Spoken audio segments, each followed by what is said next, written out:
Same story that she said how girls around. Remember what they told me, what goes up is coming down. Even when they pull a ticket, I'ma tell them pipe it down. Y'all talking way too much, I think I need to cut the sound. Originally from Ghana, parents moved from Ghana to Australia. I was born in '97, but I was originally born in Auckland, New Zealand. Came here in the 2000s, and I've been here for about 27 years now. What does the Hibernian building mean to you as a Sydney cultural icon?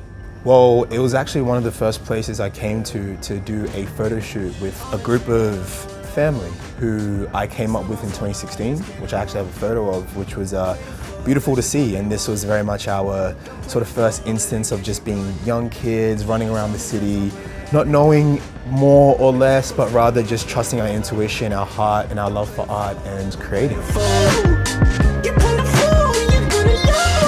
They say I'm too wrong, I say I'm too grown. Your face is too long, you need to move on. We need to move on, you need to get gone. What I loved about tonight was just the community. And something that I go by is, I call it the 3 C's. Collaboration creates community, creates culture.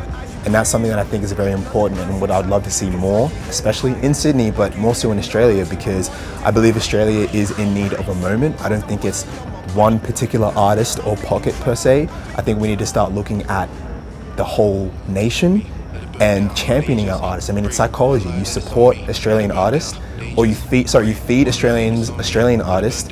Australians are gonna support Australian artists. And so that's what I'd love to see more of. Was about 4 on the dot when I held me a rock, could've thought what a god I'd seen. I could ignore the fact that your pants are attached and splits on it all, so it seems I'd have been bored at the front. I think street art represents freedom, expression.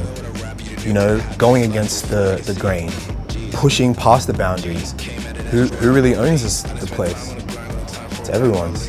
It's free, it's free. So take what you will.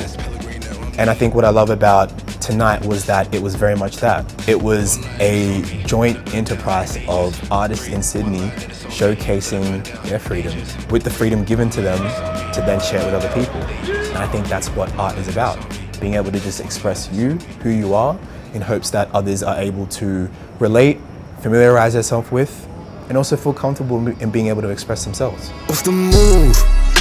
Ain't shit for me to lose, ain't shit to prove. It's like every win I see just come in twos. Been that boy, that kid, I've been that dude. Keep fuck shit from around me in my section, I refuse. Woo! Who the fuck is you? I had the pleasure last year of going to 1520 Cedric Avenue in the Bronx, which is where hip hop started 51 years ago.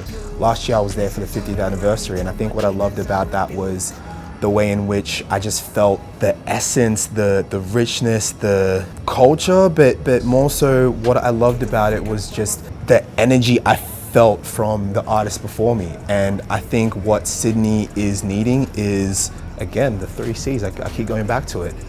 Collaboration meets community, builds the culture. Nowadays everybody wanna talk like they got something to say. It's never been righteous. I made an oath that I never fall back to the ways of a fool, only living on anger. I was told I could be anything in the world that I see, so I went and chose greatness. What do you see yourself doing in 2026? Being one of the biggest artists in the world. Well, I think it starts with the music. I think it actually also starts with championing Australia.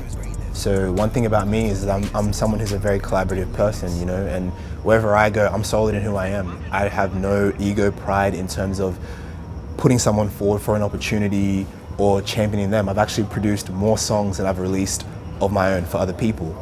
So no one can check me on that in terms of collaboration. And at the end of the day, it starts and ends with the music first. And then everything comes. Music first, like my good friend Zane Lowe says, music first, business later.